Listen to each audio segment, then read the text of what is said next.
जन सवाल कार्यक्रममा सबैभन्दा पहिला म श्रीकृष्ण महर्जनको तर्फबाट जोजोलपा नमस्कार अनि अभिवादन।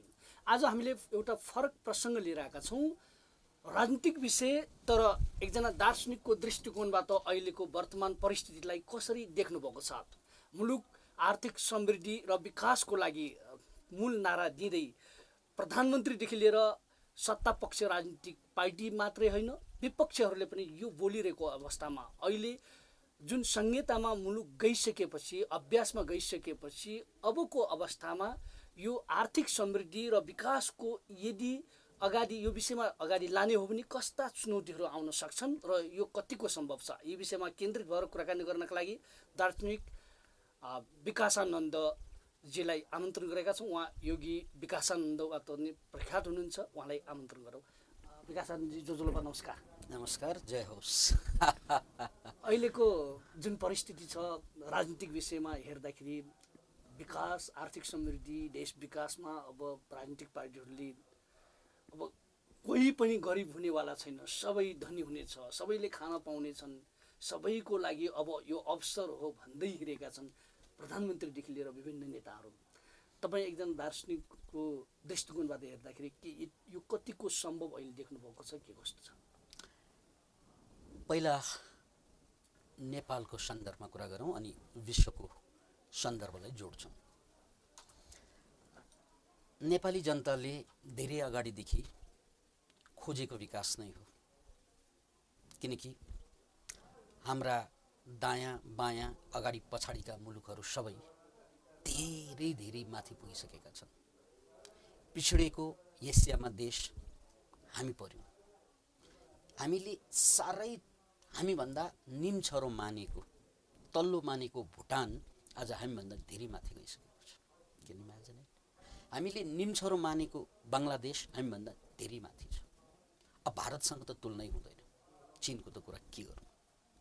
यस्तो अवस्थामा हामी धेरै राजनैतिक वाद विवाद प्रतिवादमा अल्झिँदै यो बिन्दुसम्म पुग्दा हाम्रो ग्राउन्ड रियालिटी, जसलाई धरातलीय यथार्थ भनिन्छ, त्यो कुरा लगभग सबैले रियलाइज के गर्न पुगेको देखिन्छ भने अबको आवश्यकता विश्वको परिप्रेक्ष्यलाई हेरेर पनि र नेपालको अवस्थालाई हेरेर पनि र राजनैतिक यथार्थलाई, धरातलीय यथार्थलाई हेर्दा पनि अबको मूल आवश्यकता भनेको विकास नै हो, देशको विकास। र यो विकासको सन्दर्भमा धेरै मान्छेमा धेरै मतहरू हिजो थुप्रै थिए, तर आज सबैको एक किसिमबाट एउटै आवाज भएको छ, सबै पार्टीको लगभग है, विकास, देशको विकास हुनु पर्यो जसरी पनि।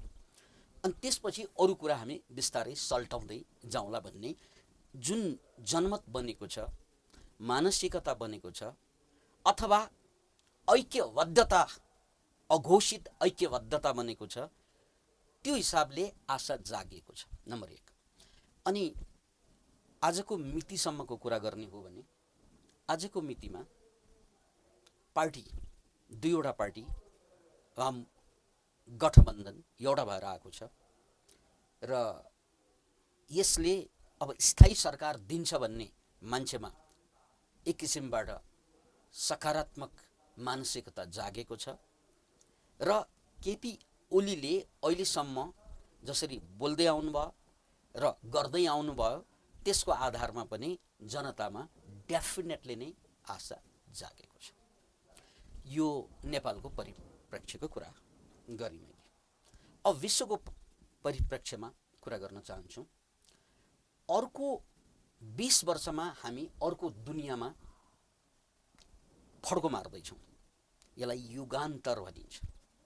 अर्को 20 वर्षमा हामी युगान्तरमा पुग्दैछौँ, युगको एउटा युग अन्त्य भएर अर्को युगमा पुग्दैछौँ र यसलाई धार्मिक आध्यात्मिक शब्दावलीमा भन्ने हो भने हामी कलियुगको एन्डिङमा थियौँ, अब त्यो सकिसकेको अवस्था छ, हामी सत्ययुगमा पुगिसकेका छौँ र अबको 20 वर्षभित्र यो कुरा प्रष्ट हुन्छ। यो मैले धार्मिक रूपमा आध्यात्मिक रूपमा भन्न खोजेको होइन, मैले वैज्ञानिक रूपमा भन्न खोजेको।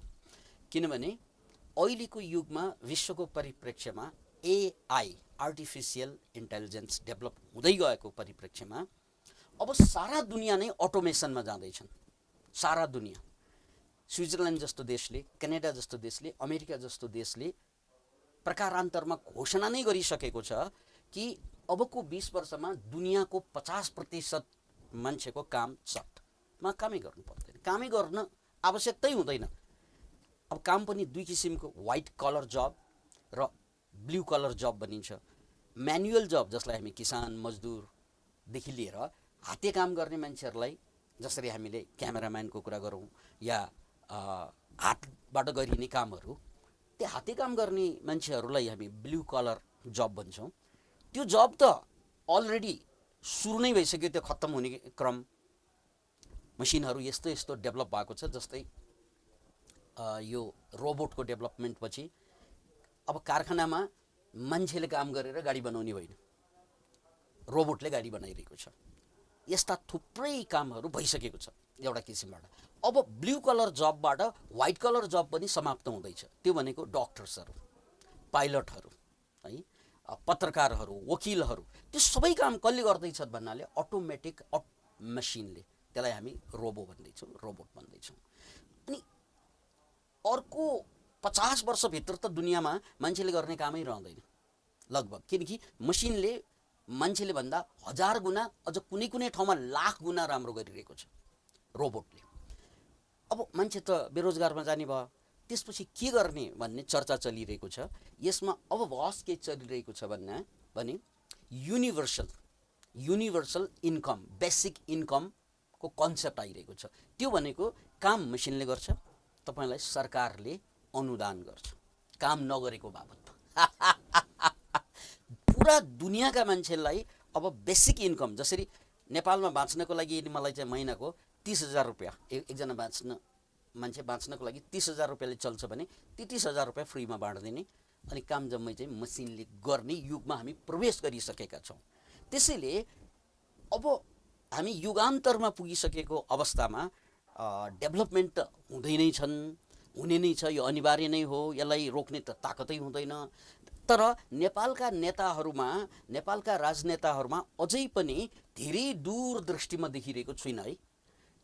हुनुपर्ने के त भन्नाले हामीलाई धेरै रोजगार नेपालमा बन्नु पर्यो भनेर कराइरहेका छौँ नि, आवश्यकता छैन, त्यो आवश्यकता छैन।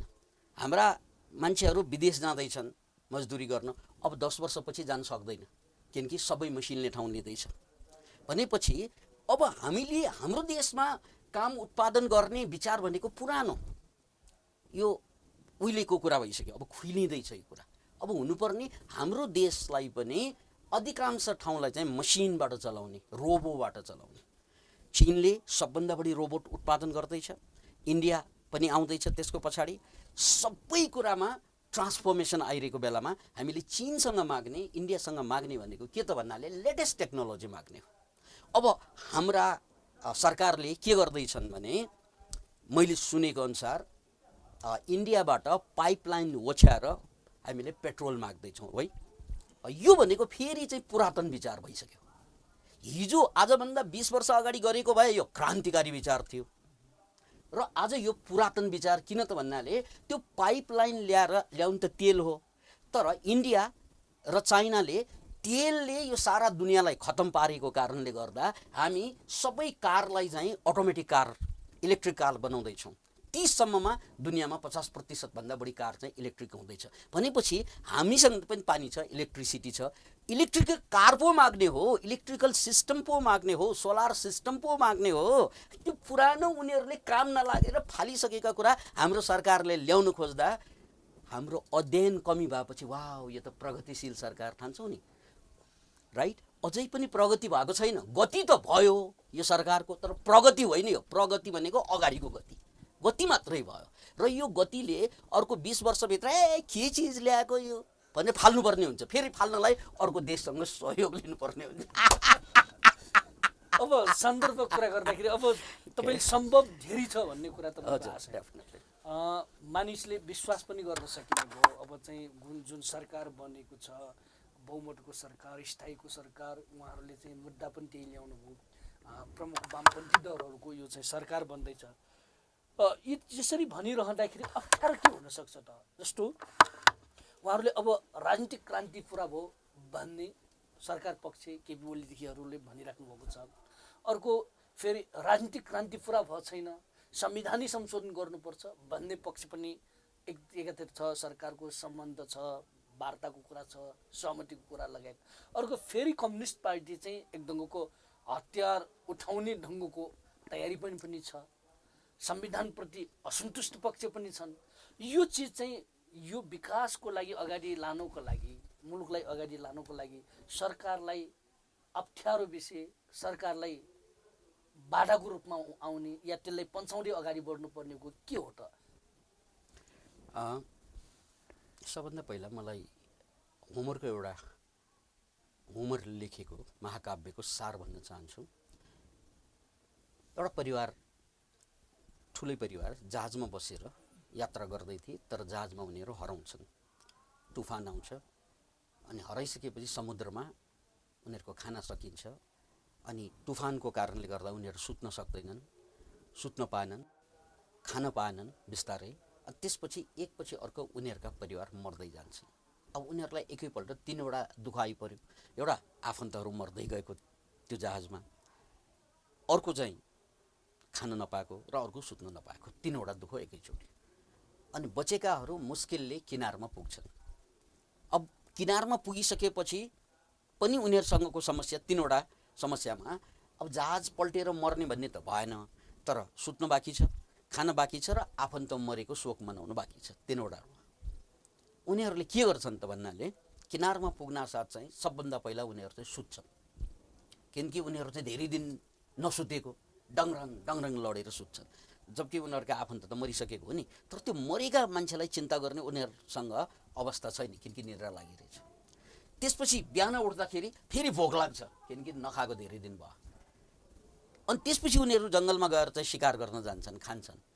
खाइसकेपछि सबै मिलेर क्वाँ क्वाँ रुन्छन्, किनकि आफन्तहरू मरेका छन्। यो ह्युमन नेचर भनेको कस्तो हुन्छ त भन्नाले प्रायोरिटी कुरा सबभन्दा प्रेसिङ प्रब्लम के हो? प्रेसिङ प्रब्लम त आफन्त मर्नु दीर्घकालिक प्रब्लम भयो, खान नपाउनु पनि प्रब्लम हो, सुत्न नपाउनु पनि प्रब्लम हो। तर यी सबै प्रब्लममा सबभन्दा मलाई पेलिएको, म झेलेको प्रब्लम के हो? प्रेसिङ प्रब्लम भन्नाले निद्रा हो, किनकि धेरै दिन नसुतेपछि त निद्रा मात्रै लाग्छ। अनि निद्राबाट आँखा खुलेपछि अब खाना पनि प्रब्लम हो, शोक मनाउनु पनि प्रब्लम हो। 2वटा प्रब्लम है। आफन्तहरू मरेका छन्, कसैका छोरा, कसैका दाइ, कसैका श्रीमान मरेका छन्, त्यो दीर्घकालिक समस्या छ। तर तत्कालिक समस्या के त धेरै दिन नखाएको समस्या छ। फेरि अब यो 2 समस्यामा सम्बोधन कहाँ हुन जान्छ? गर्ने होइन, यो अटोमेटिकली हुन जान्छ त भन्नाले खाना खोज्छ मान्छे, रुँदैन ऊ पहिला। आफन्त मरेको उसले सम्झना पनि आउँदैन कि यहाँ चाहिँ आगो बलिरहेको छ पेटमा, राइट? यो पेटको आगो निभिसकेपछि अनि आफन्त मरेकोमा फेरि शोक मनाउँछ। यो कहानी मैले किन प्रस्तुत गरेको भन्नाले नेपालमा पनि हामीसँग धेरै अगाडिदेखि शाहवंश सुरु भएदेखि नै नेपालमा थुप्रै किसिमका जनजातिले समस्याहरू भोग्दै आएको छ, यसमा त शङ्कै छैन। अनि त्यो समस्या एकपछि अर्को, अर्कोपछि अर्को बढ्दै गएको छ। त्यो अवस्थामा एकातिर जातीय भाषिक समस्या छ, लैङ्गिक समस्या छ, सांस्कृतिक समस्या छ, थुप्रै किसिमका समस्या एकातिर छन्। अनि अर्कोतिर फेरि प्रेसिङ समस्या, विकासको समस्या पनि छ। अब यो चरणमा, यो अवस्थामा आइपुग्दा हामीसँग एउटा भाषिक समस्याहरू, जातीय समस्याहरू, वर्गीय समस्याहरू त यथावत छँदैछन्, तर साथसाथै विकास नहुनुको पीडा पनि छ। फेरि सारा दुनियाँ विकसित भएर संसार घुमिरहेका छन्, संसारमा पुगिरहेका छन्। हामी एक किसिमबाट यति अविकसित भयौँ कि मान्छेले चाह्यो भने युरोप, अमेरिका, अब एसियाका थुप्रै मुलुकका, जापान हेरौँ, सिङ्गापुर हेरौँ, चाइना हेरौँ, दुनियाँ घुमिरहेका छन् आजाद भएर। हामी त ह्युमन जूमा कैद भए जस्तो क्या, ह्युमन जू, मान्छेको चिडियाखाना। यो चिडियाघर होइन, मान्छे घर भयो क्या। देश भनेको यो 3 करोड मान्छेको जू बन्यो, जहाँ विदेशीहरू क्यामेरा लिएर फोटो खिच्न आउँछन् हामीलाई। यस्ता पनि प्राणीहरू हुँदो रहेछ अझै बाँकी है। हामी त मान्छे पनि हुन सकेनौँ क्या एक किसिमबाट। किनकि डेभलपमेन्ट नभएको कारणले गर्दा। अहिले भर्खरै मात्रै इन्डियन पासपोर्ट नेपालले एउटा दर्जा पार गर्यो। हिजो अस्ति चाहिँ इन्डियन पासपोर्ट भनेको र नेपाली पासपोर्ट उस्तै। हाम्रो पासपोर्ट लिएर गयो भने जुन पीडा नेपालीले भोग्छ नि के एयरकार, त्यो मैले पनि विभिन्न एयरपोर्टमा, संसारको विभिन्न एयरपोर्टमा भोगेको छु। त्यो इन्डियन पासपोर्टले पनि त्यही भोग्थ्यो। तर अब आएर इन्डियन पासपोर्टले त्यो भोग्नु पर्दैन, अराइभल भिजामा गइसक्यो भनेर। किनकि उनीहरूको देशको लेभल चाहिँ विकासको लेभल हाइटमा गयो। त्यसकारण एकातिर हाम्रो पौराणिक पुरातन समस्या त यथावत छँदैछ, अर्कोतिर वैश्विक समस्याले हामीलाई चाहिँ गाँजिसकेको छ। हामी चाहिँ यो नेपाल रूपी चाहिँ जूको हामी वन मान्छे भयौँ कि, मान्छे होइन कि वन मान्छे जस्तै कि अरू हेर्न आउँछन्, हामी जान्न नपाउने। किनकि जूभित्र कैद भयो भने त्यही हुन्छ। यो त नेपाल पुरै नेपाल नेसनल पार्क पुरै नेपाल नेसनल पार्क। किनकि यहाँका जन्तुहरू बाहिर जान पाउँदैन, अरू आएर हेर्न पाउँछ। हेर्नुहोस् त, हाम्रो भाग्य होइन, त्यही भयो। त्यसकारण अब हामीसँग अहिलेको कहानीमा जस्तै खान नपाएको पीडा पनि छ, आफन्त मरेको पीडा पनि छ। एउटा चाहिँ सावंश सुरु भइदेखिकै पीडाहरू, दर्दहरू जातीय, भाषिक, लैङ्गिक आदि इत्यादि त्यो त यथावत अझै पनि छ। र अर्कोतिर विश्वको विकासको कारणले आइरहेको प्रब्लम पनि हामीले झेलेका छौँ। Now we have a choice, कसलाई सम्बोधन गर्ने पहिला। अहिले हामी त्यो धरातलमा छौँ।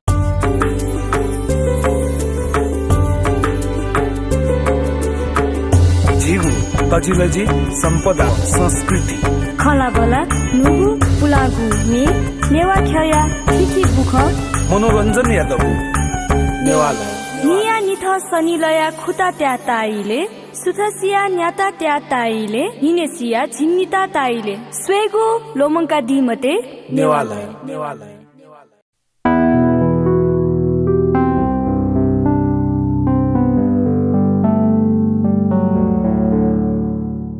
यसको अर्थ चाहिँ तपाईँले अब नेपाली जनताले चाहने भनेको विकास निर्माण हो भन्ने कुरा, त्यसलाई प्राथमिकता दिइने Definitely. भन्ने कुरा तपाईँको भने। अब यो चाहिँ नेपालको अहिलेको परिस्थिति, कर्मचारी तन्त्र, प्रशासन भन्नुहोस् या राजनीतिक नेताहरू भन्नुहोस्, संरचना सबै जुन ढङ्गबाट, जुन प्रविधिमा, जुन ढङ्गबाट अहिलेसम्म अगाडि बढिरहेका छन्, यो चिजबाट चाहिँ आशा गर्न कतिको सकिन्छ त? तपाईँको अब एकजनाले मात्र चाहिँ गर्ने, एकजनाले मात्र विकास भनेर त हुँदैन होला। त्यससँग जोडिएका धेरै पक्षहरू हुन्छन्। यो चिज कतिको सम्भव देख्नु भएको छ त? विचारमा, कुरामा मात्र हुन्छ कि साँच्चै व्यवहारमा पनि देखिन्छ? यो देश विकास नहुनुमा जति नेताहरू जिम्मेवार छन् नि, जनताहरू पनि त्यति नै जिम्मेवार छन्। पहिलो कुरा, हामीले जहिले पनि नेतालाई गाली गऱ्यौँ। त्यो नेताहरूलाई गाली गरेर नेता सुध्रिँदैन। उनीहरू कसैलाई दोष लाएर सुध्रिने, घर परिवारमा छोराछोरीलाई गाली गरेर के सुध्रिए उनीहरू? झन् भड्किन्छन्। श्रीमतीलाई गाली गर्दा या श्रीमानसँग झगडा गर्दा सुध्रिन्छन्? सुध्रिँदैनन्।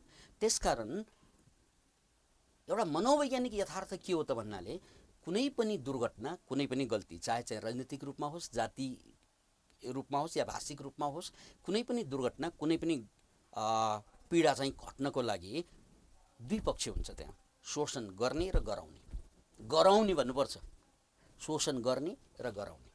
शोषण गर्नेको 50% हात त प्रष्टै छ, तर गराउनेको पनि हात हुन्छ। त्यो गराउनेले कहिल्यै बुझ्दैन, ऊ खालि विद्रोह गरेर बस्छ।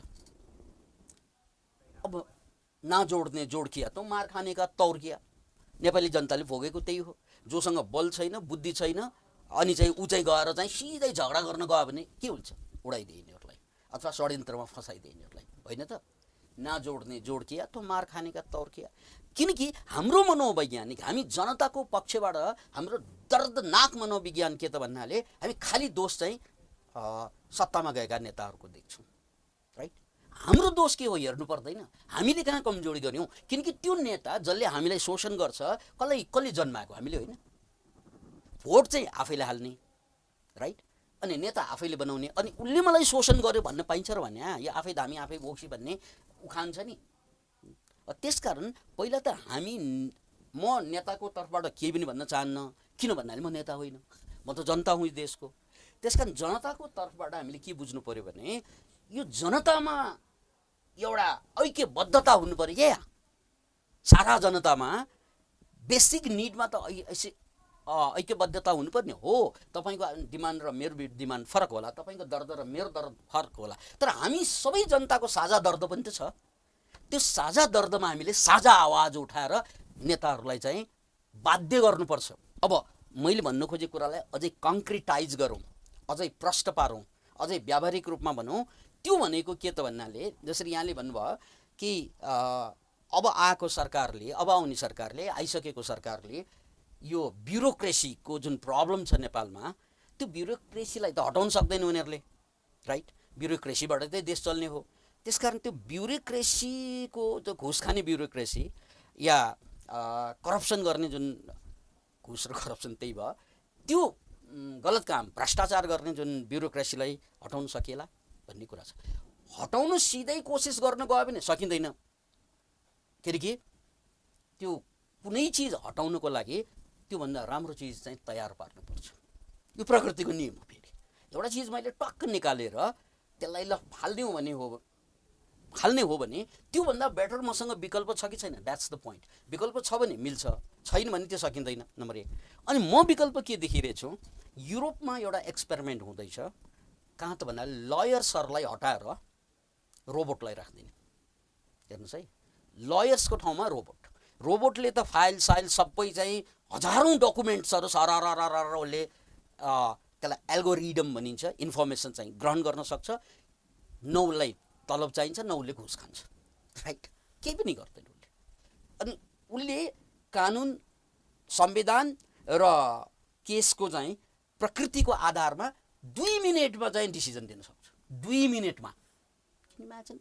त्यसकारण अब हाम्रो देशमा भ्रष्टाचार नेतालाई हटाऊ भन्नु पर्दैन, भ्रष्टाचार गर्ने ब्युरोक्रेट्सहरूलाई हटाऊ भन्नु पर्दैन। हामीलाई जहाँ जहाँ भ्रष्टाचार हुन्छ त्यहाँ रोबोट चाहियो, एल्गोरिदम चाहियो, अटोमेसन चाहियो। अनि यो ठुलो कुरा होइन, चाइनालाई मागे पुग्छ। धेरै यो वाल्ल परेर हेर्नु कुरै होइन। यो इन्डियालाई मागे पनि हुन्छ, चाइनालाई मागे पनि, अमेरिकालाई मागे पनि हुन्छ। बनाइरहने यिनीहरू नै हुन्। पुरा चाइना अटोमेसनमा चाहिँ जाने तर्खरमा गइसकेको छ। अब हामीलाई पनि चाहियो त्यो भाग, राइट? जहाँ जहाँ हाम्रो देशमा करप्सन हुन्छ त्यो देशमा चाहिँ हामीलाई चाहिँ अब रोबोटले काम गराउनु पर्यो, किनकि त्यहाँ पछि पातै हो। दिस इज बुद्धिमान। अब त्यो नेताहरूले गर्ला कि नगर्ला भन्ने हामीलाई यदि मानसिकता लागेको छ भने सारा जनताले यसलाई आवाज उठाउनु नै कि अहिलेको लेटेस्ट मोडलको रोबोट चाहियो हामीलाई। रोबोटले देशलाई जहाँ जहाँ भ्रष्टाचार हुन्छ ती ठाउँमा रोबोट बसोस्। सक्यो कुरा। अब चाहिँ यो चाहिँ जुन चाहिँ जनताको तर्फबाट पनि केही गर्नु, जनताको तर्फकै कुरा गरेको, आवाज त निकाल्नु पर्ने। त्यो आवाज निकाल्ने अवस्था नेपाली जनता त्यो स्थितिमा, त्यो ढङ्गको चाहना, त्यो स्थिति छ कि तपाईँले पनि नेपालको राजनीतिसँग प्रभावित भएर दलगत विभाजन छन्, जनताहरू पनि नेताहरू जस्तै विभाजित छन्। एउटाले काम गर्न खोज्यो, अर्कोले विरोध गर्ने, संयुक्त रूपमा केही गरौँ भन्ने चाहिँ भावना चाहिँ कम मात्र छन् भन्छन्। भोट हालिसकेपछि अब नेताको काम हो, हाम्रो काम होइन भन्ने ठान्ने नेपाली जनताहरू, उहाँलाई के भन्नुहुन्छ त? होइन, मैले अघि पनि भने हामी धेरै मान्छे छौँ देशमा, धेरै जनजात आदि इत्यादिहरू छन्। त्यस कारण सबैको प्रब्लम अलग अलग पनि छन्, तर साथै सबैको साझा प्रब्लम पनि छन्, होइन? अलग अलग प्रब्लममा त हामीले अलग अलग आवाज उठाइरहन्छन्। त्यो उनीहरूको व्यक्तिगत नेवारहरूको आफ्नै समस्या होला, तामाङहरूको आफ्नै होला, गुरुङहरूको आफ्नै होला। कति भाषाहरूको त त्यहाँ लिपि पनि बनेको छैन, कति त लोपै भइसकेको छ। त्यो आफ्नो पीडा झेलिरहेको छ। कति लोप हुने चाहिँ संहारमा छन्। त्यो आफूले आवाज उठाउने, त्यो व्यक्तिगत रूपमा या उनीहरूको समूहगत रूपमा उठाउने आवाज भयो। तर मैले भनेको हो, हामी सबैको एउटा साझा जुन समस्या हुन्छ नि, त्यो साझा समस्यामा त हामीले साझा आवाज उठाउँ र साथसाथै हाम्रो पर्सनल चाहिँ जातीय वर्गीय समस्याको आवाज त्यो आफ्नो दायराभित्र बसेर उठाउनु छँदैछ, त्यसलाई कसले रोक्छ र? तर जहाँ साझा सवाल छ त्यहाँ हामी एकजुट हुनुपर्छ। अब जस्तै म पनि यो देशको, मैले अघि भने नि, म नेताको तर्फबाट केही भन्दिनँ, किनकि म नेता होइन। मैले त्यहाँ केही गर्न सक्दिनँ, तर मैले यहाँ त केही गर्न सक्छु। जसरी मैले यो आवाज जुन राखेँ नि कि देश जहाँ जहाँ करप्सन हुन्छ त्यहाँ चाइनाबाट चाहिँ रोबोट मगाउनुहोस्, यो आवाज होइन र? यो आवाज अब देशको यो विकासानन्दको खोपडीमा आएको आवाज अब चाहिँ यो टेलिभिजन, यहाँहरूको टेलिभिजनको माध्यमबाट कमसेकम 1000, 10,000, 20,000 लाखको आवाजमा जाँदैन। अनि ती मान्छेले अहिले यी कुरालाई, यो साझा सवाललाई भाइरल गर्न सक्दैन युट्युबमा, र सबै यो कुरालाई भाइरल गरिदिउँ न, अनि हेरौँ हाम्रो नेताहरू कसरी बच्छन् यसबाट। किनकि भाइरल भयो भने त यो विश्व जनमत हुन्छ। अब अब नेपालको कुरा मात्रै हुँदैन, हामीले होल वर्ल्डलाई चाहिँ झकझगाउन सक्ने स्थिति छ नेटको माध्यमबाट। So we can do it.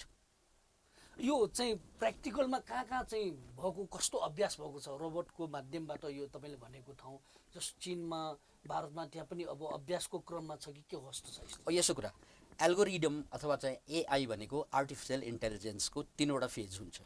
अहिले यिनीहरू पहिलो फेजमा गएको छ। पहिलो फेज भनेको न्यारो आर्टिफिसियल इन्टेलिजेन्स भनेर गएको छ। जस्तै अहिले हामीले मोबाइल खोलेर मोबाइलसँग कुरा गर्न मिल्छ। मोबाइललाई चाहिँ मलाई फलाना नम्बर बताइदिनु, फलानालाई कल गरिदिनु, अथवा कुनै कुरा गुगललाई सोध्यो भने फटाफट जवाफ दिने गर्छन्। हामीले बोल्दै गएपछि टाइप हुने गर्छन्। यो पनि आर्टिफिसियल इन्टेलिजेन्स नै हो, तर यो आर्टिफिसियल इन्टेलिजेन्सको न्यारो इन्टेलिजेन्स, यो चाहिँ सबभन्दा प्रारम्भिक हो। यसपछि अर्को चरण र अर्को चरण गरेर 2 चरण चाहिँ बाँकी छ वैज्ञानिकहरूको अनुसार। यो पहिलो र दोस्रो चरणमा संसार गइसक्यो, तेस्रो चरणमा गएको छैन। तेस्रो चरण भनेको एउटा यस्तो चरण हो जहाँ रोबोटले गल्ती गर्यो भने गल्तीबाट सिकेर ऊ आफैले पनि निर्माण गर्न सक्ने त्यस्तो अवस्थामा जाँदैछन्। त्यसलाई सिङ्गुल्यारिटी भनिन्छ। त्यो सिङ्गुल्यारिटीमा गयो भने त मान्छेलाई फालिदिन्छ भन्ने डर छ। अब फेरि एउटा बहस के छ त भन्नाले यो संसारकै चिन्ताको विषय कि रोबोटहरूले अब चीनमा रोबोटले रोबोट बनाउन थालेछ है, फिल्ममा जस्तै। अब यो सिङ्गुल्यारिटी भनेको यस्तो अवस्था कि रोबोटले सबै कुरा गरिदिन्छ, मान्छेलाई कब्जा गरिदिन्छ, त्यो एउटा डर पनि छ। अनि यसको फेरि उपाय पनि वैज्ञानिकहरूले के बताइरहेका छन् भने रोबोट जतिसुकै शक्तिशाली भए पनि हामीले पनि हाम्रो ब्रेनमा चाहिँ चिप्स जोड्ने, ब्रेन चिप भनिन्छ, त्यो डेभलप गर्दैछन्। त्यो ब्रेन चिप जोड्यो भने रोबोटको जस्तै पावर हामीमा पनि आउँछ फेरि। जस्तै तपाईँलाई तामाङ भाषा सिक्न मन लाग्यो या कुनै पनि भाषा, नेवारी भाषा सिक्न मन लाग्यो भने अब त्यो खोरपिट गरेर सिक्नु पर्दैन। एउटा चिप्स चाहिँ त्यहाँ जोडिदियो भने डाउनलोड गर्न मिल्छ। Can you imagine it? त्यो सुन्दा कथा जस्तो छ। अब त यो त्यहाँ पो जाँदैछौँ हामीहरू। त्यो कल्पनाको कुरा जस्तो हुने भयो। कल्पनाको अब यथार्थमा सुरु भइसक्यो, त्यो एक्सपेरिमेन्टल लेभलमा छ। अनि गरिबीको कुरा, दरिद्रको कुरा, अब यो कथाको कुरा बन्छ। किन त भन्नाले सबभन्दा पहिला त मसिनले सामान बनाउने गरेपछि 1 लाख जाने जुन कम्प्युटर या चाहिँ मोबाइल अबको 20 वर्षमा त्यो चाहिँ 1000-2000 रुपियाँमा आउने हुन्छ। जस्तै तपाईँले किनेर खाने चाहिँ तरकारी फलफुल अहिले चाहिँ यदि किलोको 100 छ भने यदि मसिन युग चाहिँ सुरु भयो या अटोमेसनमा गयो भने त्यो 10 रुपियाँ किलोमा आउँछ। किनकि तपाईँले त केही गर्नै पर्दैन, त्यहाँ श्रमै लाग्दैन, सबै कम्प्युटरले गरिरहेको हुन्छ, रात दिन खटिरहेको हुन्छ। तपाईँ कहाँ उत्पादन गर्ने, पुर्याउने, घरमा पुर्याउने सबै गरिसकेको हुन्छ। त्यसकारण यो गरिबी आदि इत्यादि समस्या भन्ने जुन छ नि हामीलाई अब त केही पनि रहँदैन अर्को 20 वर्षमा। That's it. त्यसकारण त्यो युगको लागि सरकार तयार हुनु पर्यो भने क्या, यसको लागि जनता पनि तयार हुनु पर्यो। त्यो जनता, द्याट्स इट। सरकार तयार गराउनलाई जनताले चाहिँ सरकारलाई यो ठोत्रो छुत्रो पुरानो कुरा नल्याऊ, त्यो उहिलेको कुरा खुलिसक्यो, अब हामीलाई लेटेस्ट टेक्नोलोजीमा देशलाई चाहिँ सुसज्जित गरौँ भन्ने आवाज जनताको तर्फबाट उठ्नु पर्यो। अनि नेताहरू बाध्य हुन्छ, किनकि नेताहरू जनताको आवाज सुनेन भने अर्को 5 वर्षमा फालिन्छ। अर्कै ठुलो कुरा भयो। विकासानन्दजी, अन्तमा यो अन्त पुगिसकेर भर्खर त सुरु भयो। अन्तमा यो चाहिँ जुन विकास समृद्धि र लगायतको विषयमा अब नेताको तर्फबाट भन्दा पनि जनताको तर्फबाट तपाईँले जुन भन्नुभयो, अब यो टेलिभिजन हेरिराख्नु भएकाहरूलाई तपाईँको यो सन्देश, यो चिजलाई के गर्नुहोस् भन्नु? केही गर्नु पर्दैन, सेयरिङ गर्नुहोस्। यसलाई चाहिँ सेयरिङ गर्नु, भाइरल गर्नुहोस्। यस्तो कुरालाई यो मात्र कुरा होइन, जुन कुरा चाहिँ हामी सबैको साझा समस्या हो त्यो कुरालाई भाइरल गरौँ। किनकि भाइरल गरिसकेपछि सबैको दिमागमा त्यही कुरा दोहोरिन्छ, त्यही कुरा चिया पसलमा चर्चा हुन्छ, जो मान्छे भेटे पनि चर्चा हुन्छ, र जुन कुराको चर्चा बढी हुन्छ त्यो कुरामा नेताहरू तानिएर त्यहाँ सुधार गर्न बाध्य हुन्छ। तपाईँले समय दिनुभयो, यहाँसम्म आइपुग्नुभयो, यति धेरै जानकारी गर्नुभयो, यहाँले मौका दिनुभयो, यहाँहरूले यो टेलिभिजनलाई धन्यवाद। पहिलोचोटि देख्दैछौँ, रमाइलो लाग्यो।